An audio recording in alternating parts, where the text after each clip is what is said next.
Thank you for joining me, ladies. I just want to see who we have here. Elmarie. That's right. All right, Dr. Sane. And then we have Rehema, as well as Nthabiseng. All right, thank you so much, ladies, for joining me.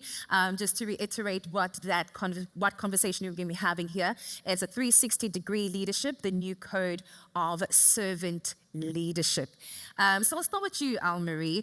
Let's start off with how is the concept of servant leadership evolving in response to today's digital, diverse, as well as fast-changing workplace? I mean, we've heard so much about servant leadership. We should be a servant leader, but how has it evolved through the years, especially with the changing digital transformation? Thank you for that question, and good afternoon, everyone. So I really love the concept of servant leadership, which was coined by Robin Greenleaf in 1970, and it's something that really talks about the leader serving their people first. So pretty much acting as a servant, bringing out the best from their people, making sure that they are empowered, and they're showing up as their best selves in order to perform. Now, in the context of leadership, we like to look at it from the perspective of the individual, and the leader really understanding and connecting with the individual and what nuances affect and influence them from an internal motivation point of view and external motivation. It's not just about saying the cookie-cutter approach, but really understanding and connecting to what drives the individual. At a team level, how do the different individuals in that leader's team work together to perform and to achieve objectives? Because each one brings specific nuances to the team. Yes. That really, talking about the panel before on diversity, that brings such great collective intelligence to the organization. And then, of course, at an overall organization level, what are we doing to ensure we are hitting the right elements and levers to impact change? Now, the servant leader has evolved in a way that digitalization has asked that we look at how we connect with people, because there's different types of workers. We've talked about gig workers, we've talked about independent contract working, people who are internal employees. So really understanding how to engage, connect, and again, bring out the best from people who are working in these different models. Yes. The hybrid workforce that we have is quite important. From a diversity perspective, really embracing and connecting with people so that they are able to bring their best selves to work. The authenticity is quite important, coming as you are, and really allowing people to show up in the way that best matches themselves, and the purpose and values of the organization is quite important. The other element that I'd like to touch on very quickly is relating to well-being.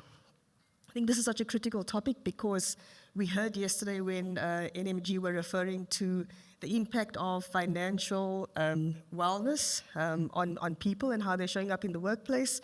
So in order for a leader, to really understand how to influence change and make sure that the people are performing at their best, it's also around, from a well-being point of view, are they really doing well when you look at the full spectrum of wellness? Mental health, we're talking about financial health, physical, relational health. So these elements are quite important to consider.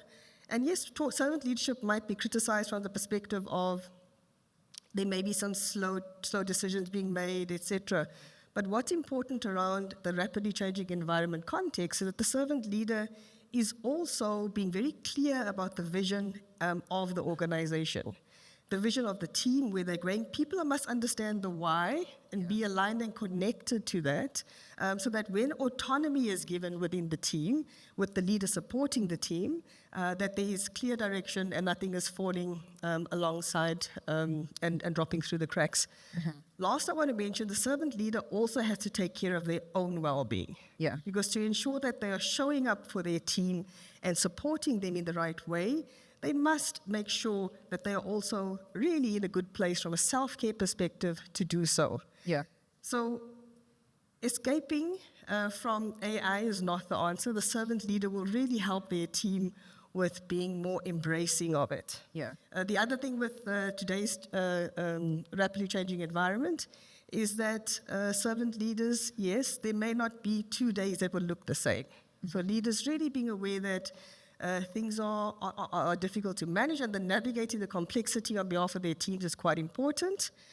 And the last thing I want to mention and close here is around the fact that people generally want to have these 3 questions answered when they're thinking about their leaders and how their leaders are supporting them. One is, when I look at my leader, what is the state of the relationship I have with my leader? So simply put, does my leader like me? The other question is, that they'd like answered is, can I be supported by my leader? And are they going to give me that support? And then the last one, which is quite important, is there a trust relationship with my leader? And can I trust them? Because that's when then the psychological safety comes in. Yes. Is that because if I can trust you with difficulty and I can trust you with me failing, then I can be psychologically safe and bring my full self to work. Thank you so much, Elmarie. Actually, you speak of so many different points, especially when it comes to servant leadership. And I'm going to come to you, Dr. Sane. She speaks so much, she said so many different things, in well-being, psychological safety, their well-being, the people that you're leading, as well as the leaders' well-being. I mean, we're now talking about 360-degree leadership. What is the difference between that and the top-down kind of leadership? Why can't I be 180? Is that not enough? Yeah, that's a very good question. Afternoon, everybody. To go back to your first point, Yes. it's SIOPSA, which is the Society for Industrial and Organizational Psychology of South Africa. And so it's really around psychologists in the world of work, right? So it's around understanding behavioral science and how people are in the world of work. So that's what I do in my other time. For my day job, I actually work at the Gates Foundation in the HR team. When we think about 360 leadership, I think there was a point where the command and control, top-down hierarchical, thou shalt as a leader could fly. And if I think about my first job, I remember I worked at MultiChoice, and believe it or not, I'm very challenging when it comes to things. I won't just do something because you tell me to do it. And I had a debate with my leader at the time. I'm pretty sure I was right about what the solution was to what we were going. I'm pretty sure. And when I argued with her about it, and I asked her what we were going to do and why we should continue in that vein, she said, because I said so. Okay. I knew in that very moment I could not work for her anymore because I said so is not a reason for us to implement something. Yeah. And I think if you look at the world of work, if you look at the generations, that's where we've shifted to. To say, I am the leader, thou shalt do it this way, is not enough. And so what do organizations and what is required of leaders today? Well, the things that we used to talk about around skills of the future, complex organizations, cognitive load management, all of those things that were sexy buzzwords and we were planning for the future, we're in the future. Those things are happening now. Yeah. And so leaders have to have the ability to sit at the center, right? They need to be able to articulate what the strategy is. How do you get the best out of your people? How do you motivate people? How do you show empathy? And then in the matrix nature of which we work within organizations and global scale and interdependent organizations, there's really a component around how do you collaborate and how do you influence your peers? And the strong word being influence, the ability to influence, the ability to inspire is really critical. And so I think when I think of 360 leadership, it's the ability to really inspire, to lead no matter where you sit and across different dimensions. The conversation or the panel earlier on spoke a lot about psychological safety and what that means. And I think a core component of leadership today is not just about being technically astute or being the person who leads the function. It's about the ability to show empathy, to understand others, to be inclusive, to be able to ask the question, to be able to show vulnerability. Those are all the things that are important to leadership. And so this notion that soft leadership is what is required, technology can replace all the hard stuff, but the ability to be human and make organizations humane is required. Absolutely lovely. Rehema, Dr. Sane speaks about the technical side of things, that digital can actually do that. And now we're getting into the soft the soft skills in leadership. So how can all of those marry together so that we have emotional intelligence, digital intelligence, as well as cultural intelligence, all working together so we can build that trust and that authenticity in leadership? I think for me, it really is, they all coexist. And I think giving them nice buckets and names allows us to identify it and be able to say that's what it is and that's how it exists. I don't think we're ever divorced of their coexistence. And so if I look at digital intelligence, I think for the leader today, it's consciously leading with an appreciation of, as humans, we've always been technologically evolving in some way. Yes. The digital era gives us a mechanism to utilize intelligence that comes to us very quickly. And I'm speaking specifically about digital intelligence in the form of information and what's communicated. There are limitations to that. And it's important that, that's the humanistic element of it, is that whilst the digital evolution is here, the human interface of that is at their limitations. Simple example, when you leave today, many of you take your camera and take a picture of the sunset. It's very rare that many of us are going to take the same picture or see the same image that we see with our mind's eye as the camera is able to give us. So this context of limitation allows me to bring in 3 perhaps short stories of how they coexist. They coexist in the following way. Digital intelligence means that I've installed a system in my organization and it tells me when Tammy is late, right? Digital intelligence means that I have access to that information. First of all, I've got knowledge that functionality exists. I've got access to it and it has utility. However, the key is in the interpretation. Yeah. As somebody interpreting it, if I'm only working with digital intelligence, my response is, Tammy is late, let's go into disciplinary, right? But if I'm sitting back as a leader and I'm now saying, but if I'm working from a place of empathy, I'm also bringing in norms, behaviors, and history.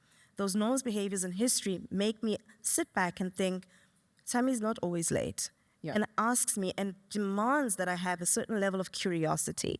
And that curiosity is what makes me ask Tammy, why are you late, right? And that's where the intersect is, be able to use the two together. Now, I love the cultural element because the cultural element is, I think, something that's perhaps largely underplayed because we don't bring a lot of times, in my experience, the cultural context to the world of work. And so they're completely divorced. And a simple example of this is, and I like to take the example of the childbirth process as a woman. Yeah. Childbirth process, culturally, socially, as an African woman and East African origin, so you can take it from wherever you are at. I'm not generalizing for everybody, but just to use it as a point of inference. When I, as an African woman, fall pregnant, I am told to keep that quiet, right? The cultural reasons for that. First, and it was also biological and medical reasons, because the first 3 months, it's unlikely that the child is, it's the chances of the child's viability are more at risk. And therefore, it's a secret, it's something that you keep, and that's also that nurturing time. Your body is building something, right? The work environment might experience me in terms of the biological symptoms I'm presenting as somebody whose performance is going down, right? But I am curtailed from speaking up about this condition that culturally it's part of my upbringing, my ethos, my anthropology actually defines how I engage with this experience. I'm going to fast forward now, so 3 months, and I haven't spoken about it, and God is wonderful because pregnancy is one of those things you will see. It'll be evident. So let's fast forward. Let's fast forward to the time of giving birth. And so culturally, and I'm bringing in culture in terms of what this means and how the intersect is. So the data will show, for instance, that I'm coming in late. It'll also show performance metrics. It'll show that I'm not performing as well because many women do have different types of pregnancies. Yeah. I give birth and I'm on maternity leave for 3 months. And I always pause here and I say, God decided I needed 9 months to give a child and we're giving me 4 months to recover. But that's another story altogether. But it's also significant. Culturally, as me as an African woman, the process is that I am taken away from society and I'm put into a restoration space. Yes. Yeah? That restoration space means that I come to terms and reconnect myself with my body. I reconnect myself with my being. I introduce myself and my child to a context and environment. So that reintroduction is actually socialized over time. The world of work, if it starts looking at the social cultural context, demands that we look at these cultural experiences as metaphors. So how do we introduce and induce people, and I'm going to be saying induce now. But how do, these Freudian slips. How do we induct people into organizations, right? Do we have that kind of same sensitivity around bringing people in, around introducing them? And that's where cultural intelligence comes in. And I think that as leadership, it's the ability to understand how these interplay and how you interface them. Absolutely love that, and I actually love that example because it speaks just how culturally diverse we are, and in the cultural diversity we also have the women aspect, we also have the men aspect to it. There's so many different ways that sometimes as one person it's quite difficult just to know everything, but then the question is then how do I start to be empathetic? And I'm going to bring it to you, Nthabiseng, just with regards to that.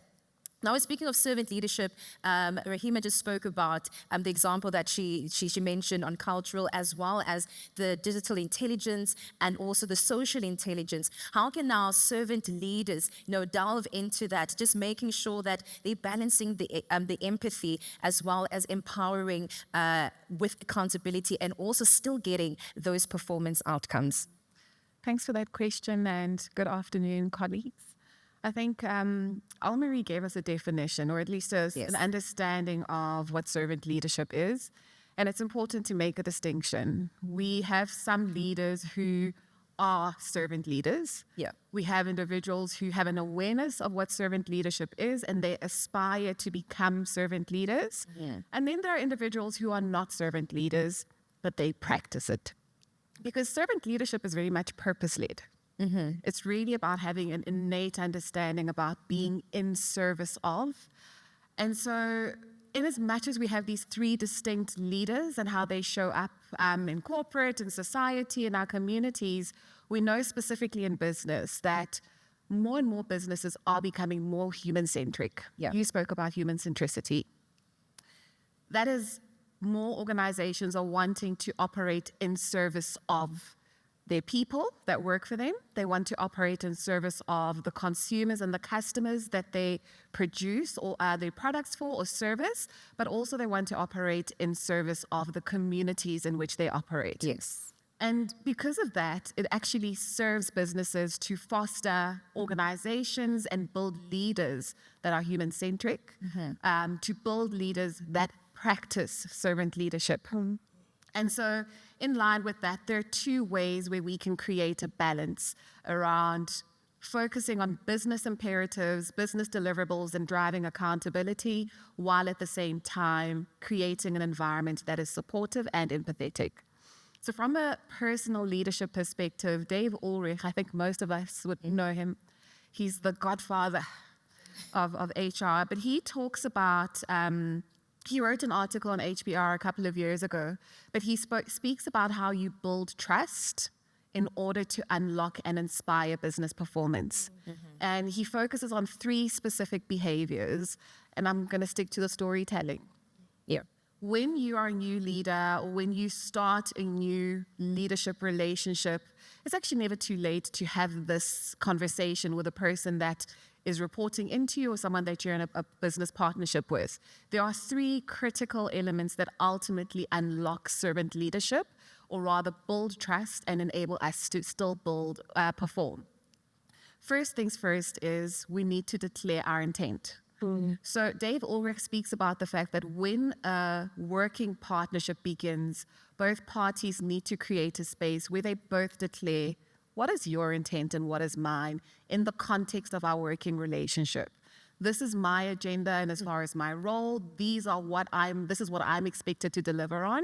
Yeah. And this is my intent. Rehema, what is your intent? Yeah. And in as far as our partnership is concerned, how can we make it work for both of us? Yeah. So that's the first thing.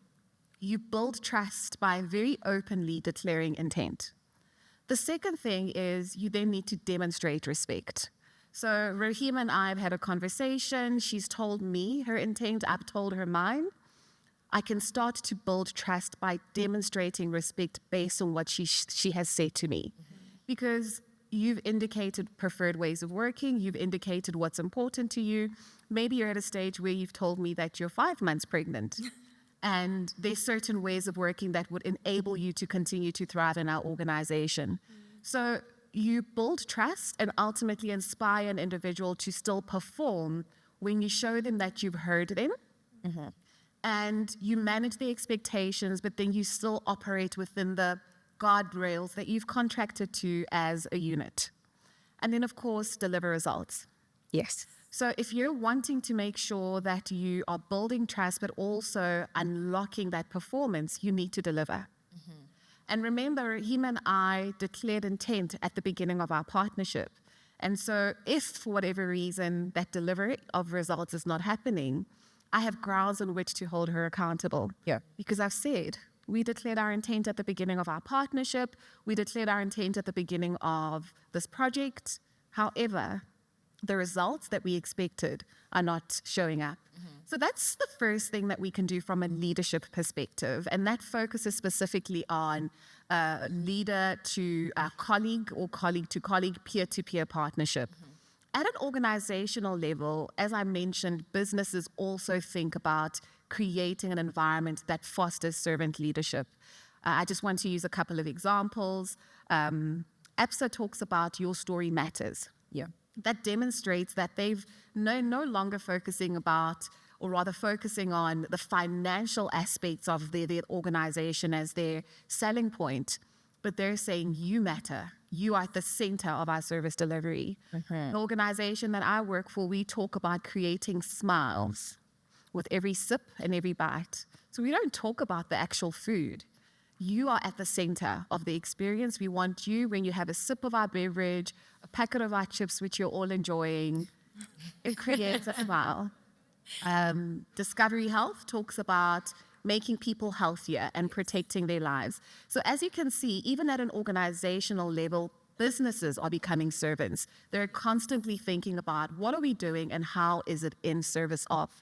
And so the processes that they've started to introduce, that many organizations introduce, is define specific leadership behavioral attributes, which will enable servant leadership. And then based on that, we have listening tools. I think in the previous panel, we had one of the leaders talk about our listening strategy. We have 360s, we have feedback mechanisms that enable employees to say, I'm experiencing Sane to be a servant leader based on the behavioral attributes that have been called out. And if Rehema is not demonstrating those behaviors, there are certain development programs that will enable her to unlock them and to show them. Well, speaking about those development programs, actually, that's my next question, Nthabiseng. How dare you read my notes? But okay. Just getting into leadership development programs, how can now servant leaders actually help to embed the servant leadership things into leadership programs so they can prepare the future leaders for the complexity as well as the change that could be happening in the organization, but also just from a diversity point of view? And anyone can take this question.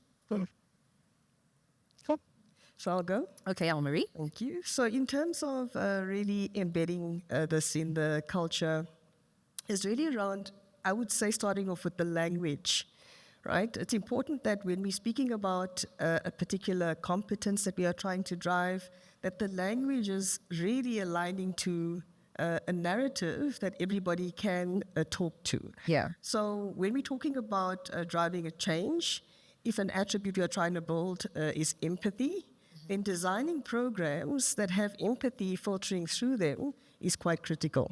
When we're talking about how we then bring the team along the journey, it's ensuring that the leader is then embedding and immersing themselves in that content as well. Yes. That's going to be quite critical.